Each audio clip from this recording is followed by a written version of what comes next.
the News Channel 5 network. This is SportsLine.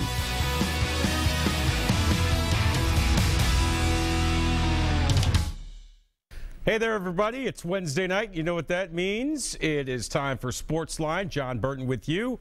Taking your phone calls till the top of the hour, 737-7767. Right off the top, we want to tell you about what happened in the Gold Cup. This game ending about 45 minutes ago. The United States losing to Jamaica 2-1 in the semifinals of the Gold Cup, so definitely a disappointing loss for Team USA in that soccer tournament. We are never disappointed when we have our good friend Teresa Walker of the Associated Press joining us on SportsLine. Teresa, good evening. I know we dragged you away from Sharknado 3 tonight. Very pleased you were able to jump on. Absolutely. Well, there's the beauty of DVR, and I'm going to jump off of Twitter while we talk so that I don't, let's face it, the plot twists and turns and the cameos are just going to be so, 4-star worthy that, I just got to stay away from the Twitter side. Just don't know, what's going on while we talk. Not to mention the wonderful acting, I'm sure, Emmy Award-winning acting in Sharknado 3. All right, a lot to get to. First of all, I want to give you props. You told me back in the spring during the NBA playoffs that you felt very good about the Memphis Grizzlies' ability to re-sign Marc Gasol. He was a free agent for about 5 minutes, really only met with Grizzlies officials. And given his age and given where the Grizzlies are and where they want to be, it seems like it's a good deal for both parties. Absolutely. He talked with Mike Conley as well, and Mike Conley has a year left on his deal, and they talked, and Mike Conley is equally committed. Mike Conley is going to be going over to China with an NBA contingent and showing out, and Gasol will be playing for their old coach Lionel Hollins when the NBA plays a game down in Africa. But yeah, they talked, and they're both on the same page. They're the two guys that Robert Parra, when he soon after he'd taken over the team, they had lunch with the controlling owner during a road trip in California, and they were the two guys. So this is definitely, there's been a lot of talk, is that Grizzlies window closing? Well, they're building around, Zach Randolph and Tony Allen have kind of been those, key guys that have been out front. Well, guess what? The transition is now moving to Marc Gasol, who was voted to the, first team All-NBA, voted to start in the All-Star game at center. So, him and Mike Conley, who a lot of people were kind of upset that he didn't get into the All-Star game this last year.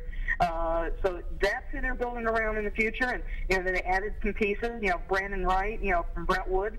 People know him pretty well here. And then Matt Barnes. So it's going to be very interesting to see, how they come together and move forward this next season. Yeah, I couldn't agree with you more about Mike Conley. Certainly the most underrated point guard in the NBA, maybe the most underrated player in the NBA. All right, you talk about the window, whether or not it's closing or not. How confident are the Grizzlies? You're around this team a lot. How confident is this Grizzlies team that they can really, really make a run in the West next year and, compete with San Antonio, compete with the Golden State Warriors, compete with the LA Clippers? Well, let's remember, they won 2 games against the Warriors in their semifinal, and they did it with Mike Conley playing with a broken face. Yep. He missed the first game, and then he came back, and they won at Golden State. And but that injury took a big toll on Conley. I mean, he wasn't able to eat very well, wasn't able to rest completely. I mean, it's amazing he returned at all, considering the breaks in his face. And I mean, they had to go in through part of his eyebrow and through the eye to make the repairs to that. And he comes back and gave as much as he could. And then Tony Allen, he went into the postseason trying to get through a hamstring injury. It kind of got aggravated in that series, and he wasn't at his full strength. And, trust me, they're kind of chomping at the bit, thinking what could he have done. And Tony Allen, I follow him on Twitter, and, he's kind of tweeted a couple times about how maybe he, what might have happened if he had been at full strength. Yep. So there's a lot of confidence there. And, with the pieces they've added, they still have Jeff Green. It's going to be interesting to see. I mean, let's face it, the West is absolutely loaded, and, the Spurs, it's not like they were weak to begin with, and, they go and add LaMarcus Aldridge. Yeah, amazing. It's just stunning. I mean, it's going to be, and now the NBA is looking at taking away, removing that division winner, status for playoff seeding, and that's probably a good thing because guess what? Portland probably, they got to start off that series hosting the Grizzlies when the Grizzlies had a better record than they did. So it's going to be interesting to see. Trust me, I know that the Titans are getting ready to start training camp, but I'm curious to see what the Grizzlies do once they get started in October as well. No, I agree with you. I had the pleasure of covering a couple of Memphis Grizzlies home playoff games. First time for me. I love their team, love their crowd. I really, really have become a fan of the Memphis Grizzlies. And when you're a Knicks fan, you're pretty much a fan of everybody other than your team. So, but let's move on. As you said, Titans training camp just around the corner, and I'm sure a lot of Titans fans breathing a sigh of relief. Marcus Mariota finally gets his rookie deal done. There had been a hang-up over offset language, which I guess protects the Titans in the very, very unlikely event that they're going to cut Mariota within the next 4 years. I thought the whole thing was kind of silly to begin with, but bottom line, it's done, and he'll be reporting to camp on time. Absolutely. Just as they were announcing it last night, he was signing the paperwork. So, and what he's shown so far through the off-season program is that he's a guy who's going to work hard. And for all the fans that were worried and talking and, oh, my God, what's going to happen? Well, guess what? Taylor Lewan signed his deal on that Thursday when they reported to camp last year. They did this deal 9 days before camp. So, they're making progress. And I know he was the last first-rounder to sign. There's still 2 people out there in the draft picks who have yet to sign their deals. So now people can relax about that and maybe go buy another jersey and then just get ready, because now the challenge is taking it that next step. Camp is a grind. Yes. They don't have the quote two-a-days anymore, but they're still on the field usually a lot of two-a-days. That walk through and getting on the field. It's going to be hot. He's from Hawaii, but this isn't the weather that he's practiced in Oregon. So as much as they got a little taste of that back in June, you and I both know that it's going to be hot, it's going to be sweaty, and that can be a mental grind on somebody. So he's about to get tested. The preseason opener at Atlanta is one thing, but everybody's keeping their eye on September 13th, the opener at Tampa against Jameis Winston, and that's going to how he progresses through these next few weeks. That's going to help set him up for how much success he has in this rookie year. Yeah, it's funny listening to GM Rustin Webster of the Titans saying, wouldn't have mattered if he missed a little bit of camp. But when you have a rookie quarterback that's projected to be your starter, you got to be in camp ready to go day one, right? Absolutely. I mean, let's face it. It's funny that when they have somebody that misses no time, it's like, you can catch them up. But then after they, you have guys who have missed some time. And, later they'll admit, maybe it is kind of tough. Those days are like, dog years sometimes. So it's just better in everybody's best interest to have him there, not to miss a minute, and just dive in and get to work. Because there's a lot. I mean, let's face it, this team went 2-14 last year. They've got a 10-game skid they take into this regular season. So, they need all hands on deck. Teresa Walker of the Associated Press, kind enough to join us here on SportsLine. All right, this Justin Hunter situation is a bit disturbing, because you look at a guy like Justin Hunter, he doesn't seem like the type that would be capable of any kind of domestic violence, and yet he's brought up on charges of, felonious assault. He's out on bond. I guess he'll be able to show up to camp on time, but this is a guy who was maybe skating on some thin ice going into the season based on his production, or maybe lack thereof, his first 2 seasons, and now you have this hanging over his head. Well, absolutely. I mean, I think that's what surprised most of us, is that this just seems so out of character for Justin Hunter. But that's the thing about that. That they always worry about during the off season, is when somebody says something to somebody, you just never know what happens. It was the 4th of July weekend in his hometown. The bar is in an oceanfront tourist area. So we haven't heard his side of this. His attorney said, we're going to defend against this. Right now it's the prosecution and the person who, reports he got his jaw broken. So it does not sound good. I don't know about you, but when I was growing up, I was always told throw the second punch. Right.